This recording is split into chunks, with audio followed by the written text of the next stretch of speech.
Hello everyone, once again welcome back to our YouTube channel Guru Re Classes. Myself Professor Vikas Munde and we are going to learn change the voice. In the today's video lecture we are going to learn change the voice of past perfect tense. Friends, in the previous video lecture we learned simple past tense and past continuous tense. But before that I request all of you please subscribe our YouTube channel and press the bell icon button so you can get latest updated videos. So friends, let's start today's video lecture.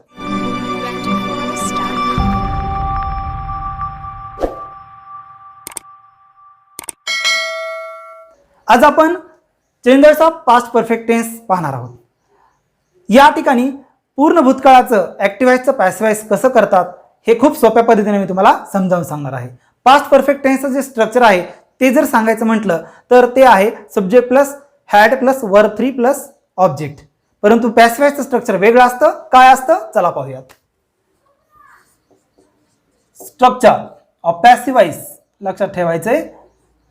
Object plus had plus been plus verb 3 plus by plus subject. It's too much simple friend.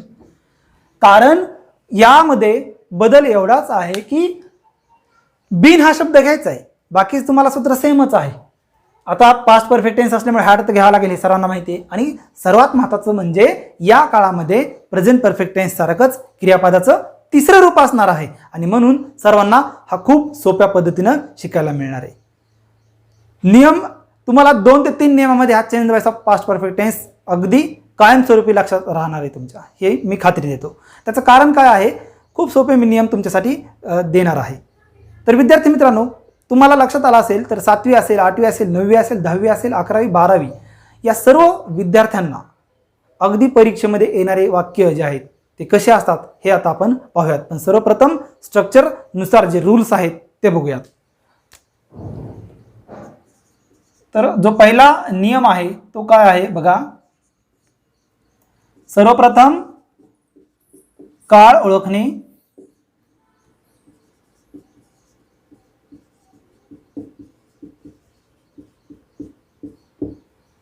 काळ ओळखणं खूप महत्त्वाचं आहे. ज्यावेळी आपण competitive exam देतो किंवा HSC board SSC बोर्डचं exam देतो त्यावेळी परीक्षेमध्ये असे प्रश्न विचारले जातात चेंज व्हायचे ज्यामध्ये काळ ओळखता येत नाही विद्यार्थ्यांना. आणि जर काळ ओळखता नाही आला तर पॅसिव्ह वॉइस करता येणार नाही. कारण की या ठिकाणी काळ ओळखला तरच तुम्हाला पॅसिव्ह वॉइसचं स्ट्रक्चर ओळखता येईल. आणि म्हणून हे जे स्ट्रक्चर आहे ते पास्ट परफेक्ट टेन्सचं आहे हे कळण्यासाठी अगोदर वाक्य पास्ट परफेक्ट टेन्सचं आहे का हे ओळखता आलं पाहिजे.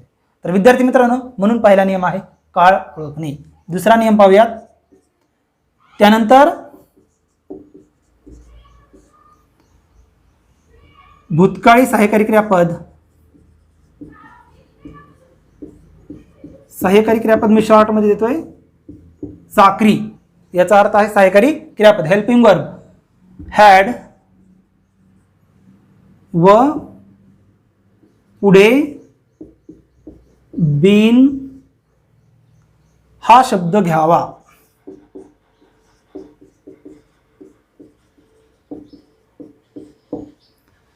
बघा, जसं सूत्र आहे तसे नियम आहेत. पुढचा नियम 80 वरचा नियम. 3 नियमामध्ये तुम्हाला सर्व change voice of past perfect tense समजून जाईल. त्यानंतर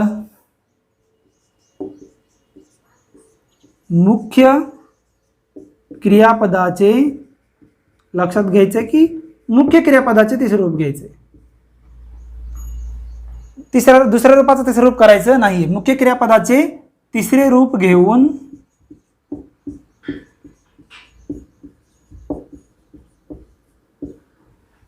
कर्ता किंवा कर्त्याची द्वितीया बायने जोडावी.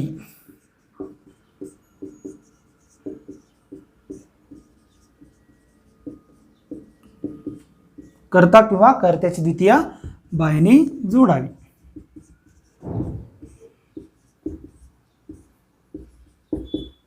तर सर्वांच्या लक्षात आला असेल जे नियम आहेत ते अगदी सोप्या पद्धतीने तुम्हाला मी दिलेले आहेत.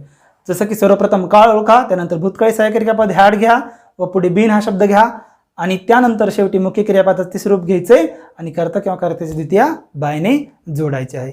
तर एवढं सोपं आहे हे उदाहरण. तर एक उदाहरण एवढे सोपे आहेत हे नियम, तर यावर आधारित आपण आता उदाहरण पाहूयात. तर एक उदाहरण तुम्हाला देतो ज्यावर तुम्हाला लक्षात येईल की या नियमाला ते लागू होतं. बघा, I had supplied the food, हे उदाहरण आहे.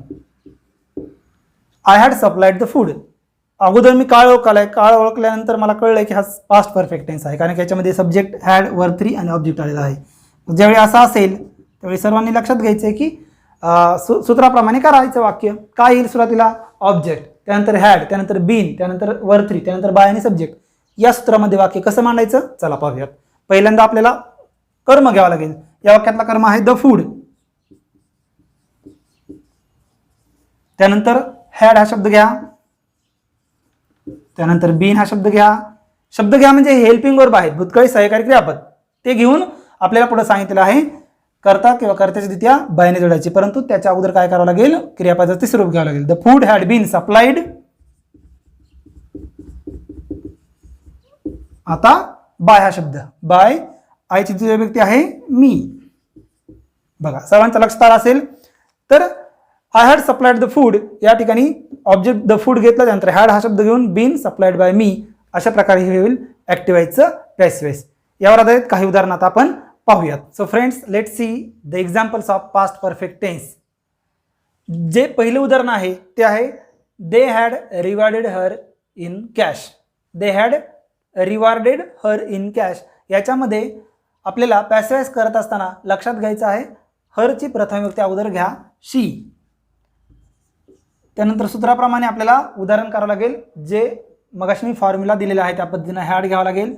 त्यानंतर बीन हा शब्द घ्या, त्यानंतर verb 3 they had been she had been, verb 3 घ्या, रिवॉर्डेड. आता या ठिकाणी इन कॅश हा पूरक भाग आलेला आहे. इन कॅश हा पूरक भाग आहे. ज्यावेळी ऍक्टिव्हाइज असतं त्यावेळी कॉम्प्लिमेंट जो आहे तो शेवटी घ्यायचा, परंतु पॅसिव्ह वॉइस मध्ये कधी घ्यायचा आहे? पूरक भाग हा क्रियापदानंतर घ्यायचा आहे. पुन्हा एकदा सांगतो ते ऐकायचंय. ज्यावेळी ऍक्टिव्ह वॉइस मध्ये पूरक भाग असतो त्यावेळी तो शेवटी घ्या, परंतु पॅसिव्ह वॉइस करत असताना ज्यावेळी आपण क्रियापद घेतो त्याच्यानंतर पूरक भाग लिहायचा आहे. म्हणजेच कॉम्प्लिमेंट जर आला असेल तर वर्ब 3 नंतर घ्यायचा. म्हणजे इथं इन कॅश हा कॉम्प्लिमेंटचा भाग तुम्हाला लिहावा लागेल. She had been rewarded in cash. आता करता किंवा कर्त्याची द्वितीया बायने जोडायची, बाय देम. एवढं सोपं आहे. आता यानंतरचं उदाहरण पहा. The artist had been elaborate, the artist had used elaborate costumes. Costumes म्हणजे काय? कॉस्ट्युम्स म्हणजे काय? तर गुंतागुंतीचा पोशाख. त्याचा अर्थ असा आहे. तर कर्म आहे तो इथं सुरुवातीला घ्यावा लागेल, इलॅबोरेट कॉस्ट्युम्स.